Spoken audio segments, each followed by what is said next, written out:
মৌমিতার খাদ্যবিতানে আপনাদের সবাইকে স্বাগত জানিয়ে আরেকটি নতুন রেসিপি নিয়ে হাজির হয়েছি। দেখুন এখানে আমি 3টে পমফ্রেট মাছ নিয়েছি। মাছগুলো বেশ বড় এবং মোটা। মাছগুলোতে সামান্য একটু লবণ দিয়েছি আর হলুদ দিয়েছি, কারণ মাছটা লবণাক্ত মাছ। ভালো করে নুন হলুদ মাখিয়ে নেব, তারপরে হালকা করে ভেজে তুলে রাখবো।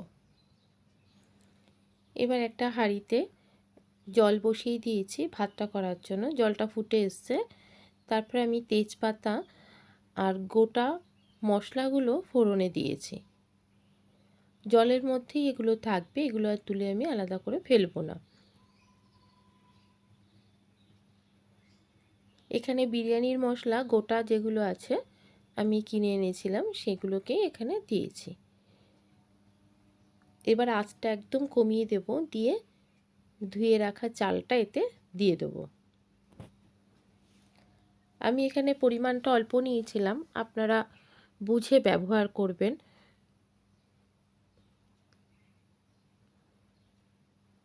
দেখুন চালটা আমি আগের থেকে ধুয়েই জল ঝরাতে দিয়েছিলাম।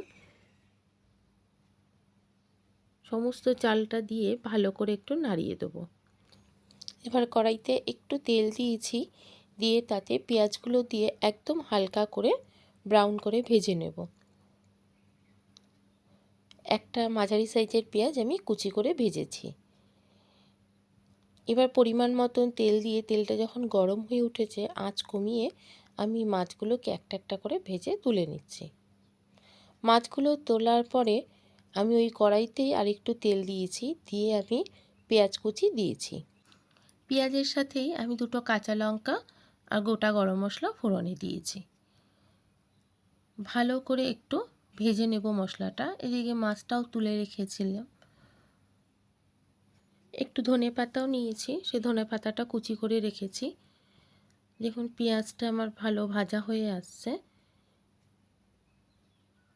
এবার আমি এতে একটু আদা রসুন বাটা দেব। আমি প্যাকেটের আদা রসুন বাটা ব্যবহার করেছি। যেহেতু ভাতের পরিমাণটাও অল্প, মাছ 3টে, আমি 1 চামচ মতন আদা রসুন বাটা ব্যবহার করেছি। ভালো করে একটু মিশিয়ে নেব। যখন গন্ধটা চলে যাবে তখন আমি আরও অন্যান্য মশলাগুলো এতে অ্যাড করব।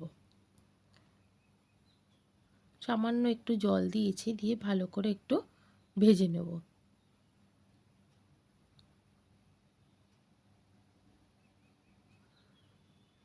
এবার আমি এতে কিছু মশলা মেশাবো। প্রথমে আমি বিরিয়ানির মশলা দিয়েছি অল্প, তারপরে দেব গরম মশলা, কারণ বিরিয়ানির মশলাটা আমি ভাতের সাথে মেশাবো, তাই এখানে পরিমাণে অল্প দিয়েছি। জিরে গুঁড়ো,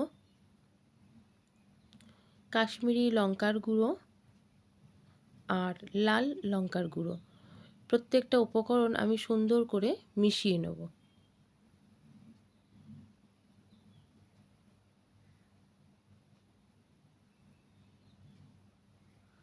এবার আমার মশলাটা একটু ভালো কষানো হয়ে আসছে।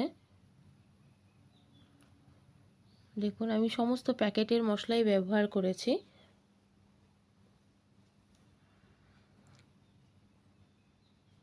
সামান্য একটু জল দিয়েছিলাম, নইলে মশলাটা তলায় লেগে যাবে। আমি আঁচটা একদম কমিয়ে দিয়েছি। আপনারা এভাবে করে দেখবেন, আশা করছি ভীষণ ভালো লাগবে। যদি ভালো লাগে অবশ্যই কমেন্টে জানাবেন, লাইক দেবেন এবং বেশি করে শেয়ার করবেন। একটু লবণ দিয়েছি, একদমই সামান্য দিয়েছি, কারণ মাছটাও লবণাক্ত আর এতে লবণ একটু মাখাও ছিল, তাই আমি মশলাতে অল্প লবণ মিশিয়েছি। 1 চিমটি মতন একটু চিনি দিয়েছি, তাতে স্বাদটা ব্যালেন্স থাকবে।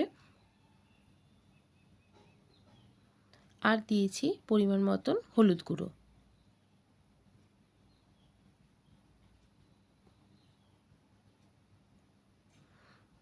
দেখুন মশলাটা সুন্দর কষে এসেছে। এবার আমি এতে ফেটিয়ে রাখা টক দইটা দেব।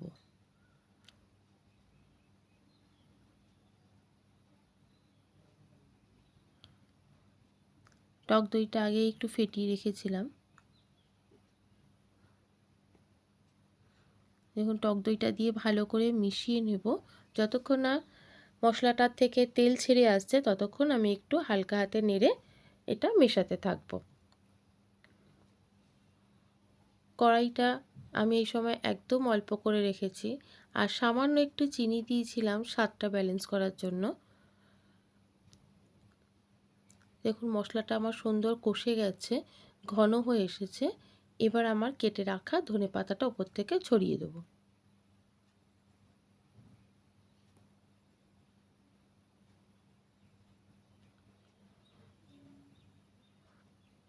দেখুন আমার পুরো রান্নাটা প্রায় হয়ে এসেছে। পরিমাণ মতন সামান্য একটু গ্রেভি দেব, দিয়ে মাছগুলো আস্তে আস্তে দিয়ে দেবো এতে। মাছগুলো আমি একদম হালকা করে ভেজেছি, পমফ্রেট মাছ যেহেতু ভেঙে যাওয়ার সম্ভাবনা থাকে।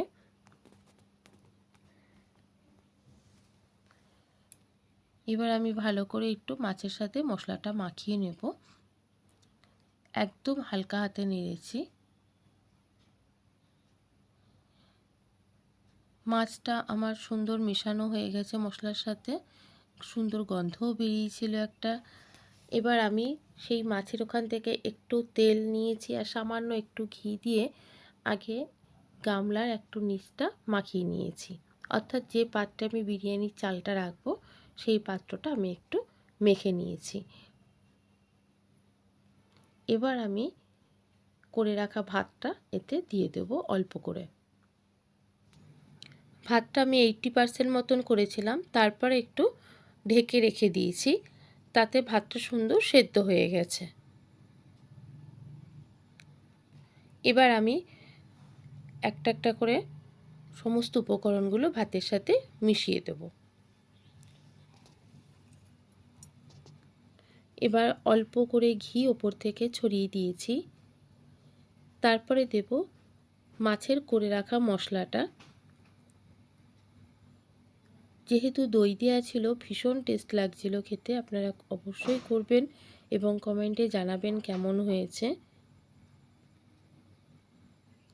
এবার ওপর থেকে সবার শেষে ওপর থেকে বিরিয়ানির মশলা ছড়িয়ে